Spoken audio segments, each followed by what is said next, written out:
وَقَدْ مَكَرُوا مَكْرَهُمْ وَعِندَ اللَّهِ مَكْرُهُمْ وَإِن كَانَ مَكْرُهُمْ لِتَزُولَ مِنْهُ الْجِبَالُ۔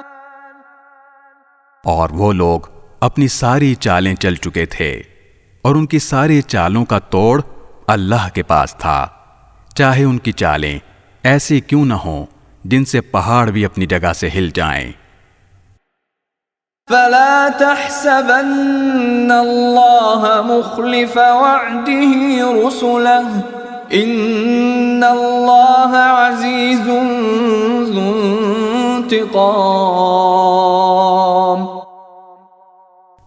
لہذا اللہ کے بارے میں ہرگز یہ خیال بھی دل میں نہ لانا کہ اس نے اپنے پیغمبروں سے جو وعدہ کر رکھا ہے اس کی خلاف ورزی کرے گا۔